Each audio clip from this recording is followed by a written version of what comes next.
नेपालमा बालेन सरकारको जय भछ। अब राम्रो पनि भइरहेछ। अब नयाँ विकासका योजनाहरू अनि विद्यार्थीहरूको लागि पनि धेरै योजनाहरू हरेक कुराहरूको विकास पनि गर्ने सोचमा हुनुहुन्छ होला बालेन सरकारले, गर्दै पनि हुनुहुन्छ। अनि बालेन सरकारको सनातन धर्मको रक्षा गर्ने हो भने, नेपालमा हिन्दूहरूको रक्षा गर्ने हो भने अब सरकारले गौशालाहरू पनि धेरै खोलिरहेको छ।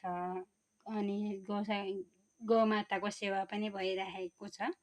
तर पनि अब धेरै गौशालाहरूमा अब पश्चिमतिर कुनै कुनै ठाउँहरूमा त गौशाला खोलिएको छ, गौशालालाई राखिएको पनि छ। अब धेरै कोही दानदाताहरूले पनि गौमाताको सेवा पनि गरिराखेर पैसा पनि दिइराखेको हुनुहुन्छ।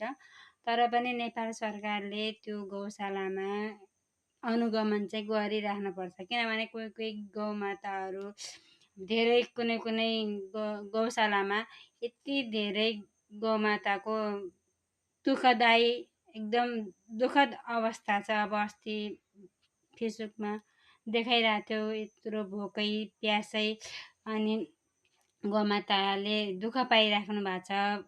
सरकारले खोलेर गौशाला बनाएर पनि त्यहाँको पैसाहरू खाएर पनि गौमाताको सेवा चाहिँ राम्रोसित भइरहेको छैन। किनभने गौमाताको सेवा गर्नु नै सबैभन्दा ठुलो पुण्य हो। अनि हिन्दूहरूको रक्षा नै गौमाताबाट हुने हो।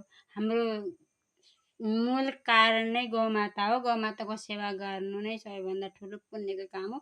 अनि सनातन धर्मको रक्षा गर्ने हो भने गौमाताको सेवा नै गर्नुपर्छ। हाम्रो प्राण हो गौमाता भनेको। त्यसैले बालेन सरकारलाई यही अनुरोध गर्दछु कि नेपालमा हरेक गौशालाको परीक्षण अनुगमन अब गौमाताको कतिको सेवा भइरहेछ त्यसको लागि हेरिदिन अनुरोध गर्दछु। जय श्रीमान् नारायण।